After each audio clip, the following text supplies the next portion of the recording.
So, in the last episode before we hit the reunion show, Ready to Love has its final couples decide on whether or not they're going to be with each other. And as is customary with the show, we do not get free final couples. So, breaking down each couple one by one, we have Janelle and Quentin, and as is customary, the last episode before the choosing is having them meet the other family members, opposite of whatever gender got to do it first. And when it comes to Janelle's family man Quentin,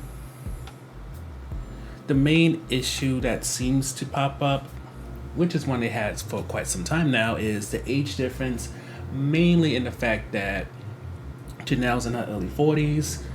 In terms of kids, she's really only desiring to have one, and as she has said repeatedly, she preferred to adopt over going through the biological process.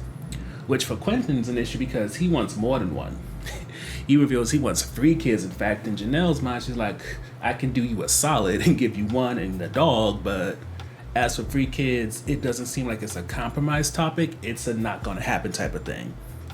Yet, despite that issue, and still not really handling, for lack of a better term, how things should be done when Janelle feels like she needs to be confrontational when she gets angry, the two decide to choose each other.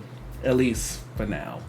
Switching to Aries and Phil, that whole lack of money or stability thing, it was already bad enough when Aries was asking about it, but it becomes even worse when her sister and her mother get involved. Then when you add in the fact that Phil's not religious, at least not Christian anyway, that really just sinks things for him to the point where in the end he may choose Aries, but she doesn't choose him since he can't be a provider.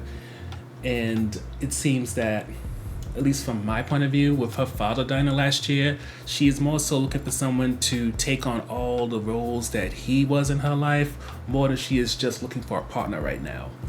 Which leads to the surprise love triangle that I don't think anyone would have predicted in the beginning, which is Maurier and him either choosing Jessica or else choosing Katarina. Now, when it comes to Katarina, she brings her cousin along, and her cousin is pretty much like a no-go from the beginning. Whether it's small things like not liking the fact that Maria's not taller, whether it's the fact that she doesn't really see or want her cousin to become someone's stepmom again, never mind the idea of her cousin moving out of the country. All she does is grill Maria, and yes, he does roll with the punches, but at the same time, when he starts talking about his relationship with the mother of his daughter, no, he has a son, with the mother of his child, it just makes it even worse for him as a cousin. Doesn't like how it makes it sound like he has control of the situation, like he's controlling her, rather than the way that Katarina perceives it, and most likely Maria meant in terms of they have boundaries in regards to their relationship being strictly about the child.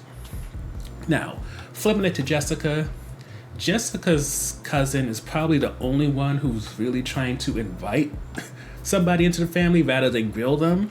And as that happens, she kind of, I won't say that she turns on Jessica in any sort of way, but she definitely sighs and is very supporting of Maurier. She starts joking around with him in a way that it seems that he's slowly getting to integrate into the family rather than being pushed and tested to see if he really wants to join.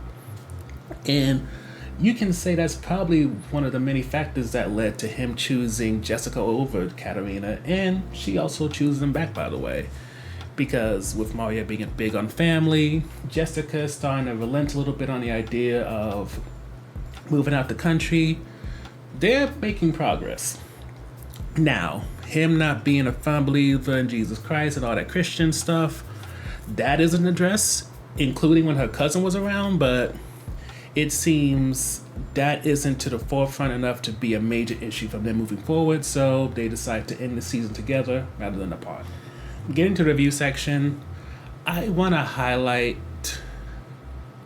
what went on with Aries and Phil, and that's mainly in the sense of understanding what a safety net is.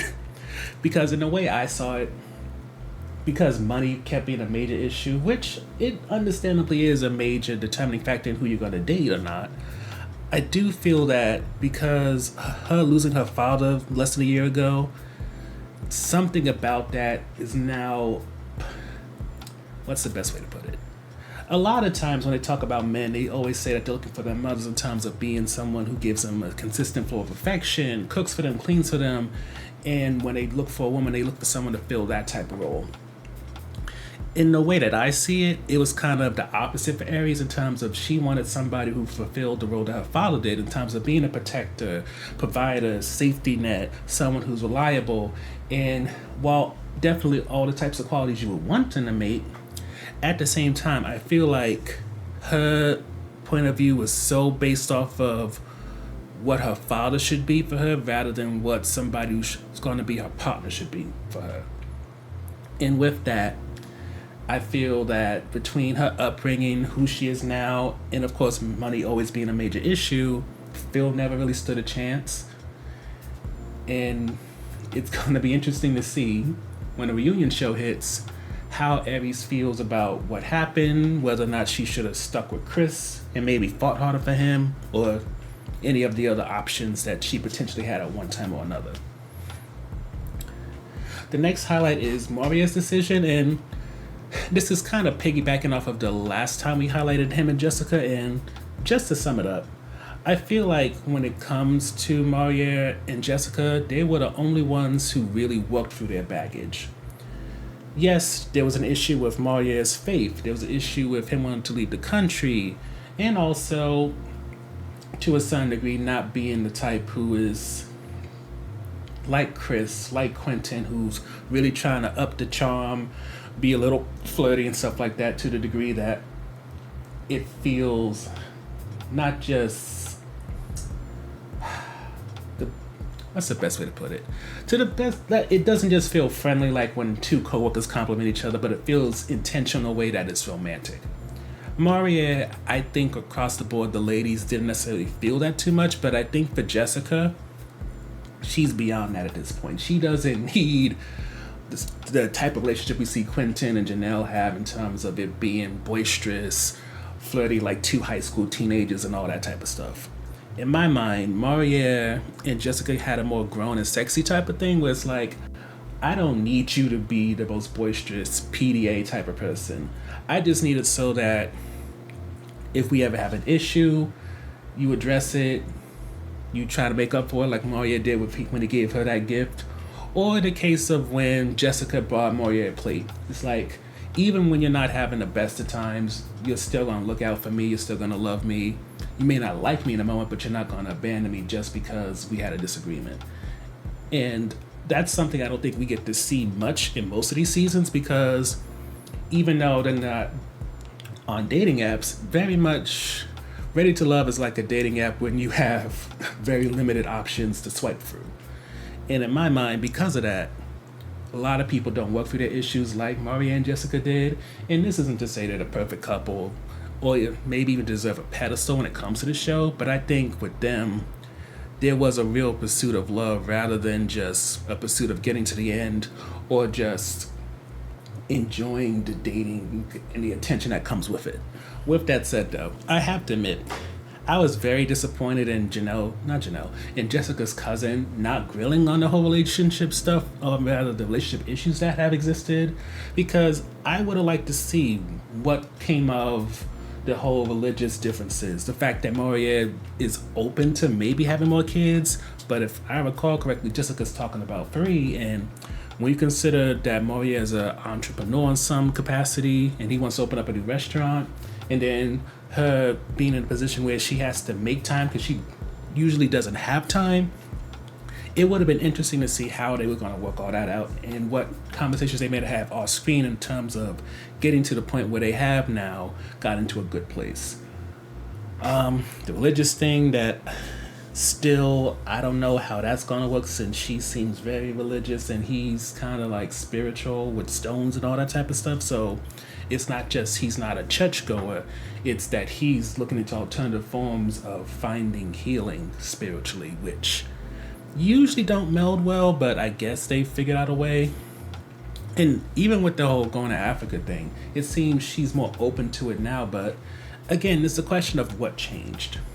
Is it that she is so okay with who he is, and not in a way that she settled for him, but she figured a way to settle down with him, that she's cool with having these changes in her life since maybe what's working now isn't really going well for her. So she's like, okay, maybe I'm better off trying to leave my area, even going to a different country. Is that it? Is it that she values his companionship enough to make these kind of changes? There's a lot that you can theorize when it comes to the relationship, and even though it's definitely a highlight that they're working through these issues, I gotta admit, I wish we got some of the details about how they work through the issues rather than just getting this idea that maybe off screen they had conversations that led to them deciding that it's not as big of a deal as it was at one time. With that said, the next low point for us is that Janelle and Quentin, I just don't see them making it. And the reason I say that is I just don't feel like they ever made it out of the honeymoon phase. Quentin has never really addressed how Janelle handles confrontation or contention, like when they was at the getaway.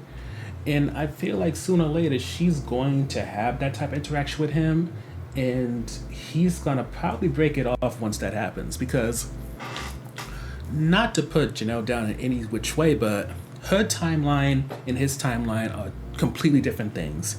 She's 41, looking to have a kid, dog, get married within a year. And Quentin doesn't need to be on that timeline. He's a man, so he could have kids to his 60s, 70s, whatever.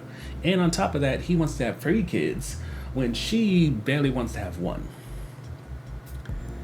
It just seems like it's a lot of compromise for him and not really a lot for her. And this is by no means to put down what it means to not only have a child, but get pregnant and it be a pregnancy that doesn't put you through hell. But if he didn't want kids, I think they would be smooth sailing. But with him wanting 3, never mind him wanting more so biological kids than adopted kids, I feel like the tough conversations that really need to be had have been glossed over thus far just because everything was cute and fun. And that's going to lead to a lot of issues that more than likely in the reunion show we're going to see combust. Overall, when it comes to Ready to Love at this point, I just feel that there's less of a build up to the final 3 couples and more so build up to the reunion show. And even with them having this new spinoff where it's going to focus on some of the ladies who were on the show finding men and having a matchmaker who's not Tommy involved, I feel like this series has, I want to say it's run its course, but as shown in past seasons, there are things it can do to get better. It's just whether it's money wise or whatever, it just doesn't want to do that.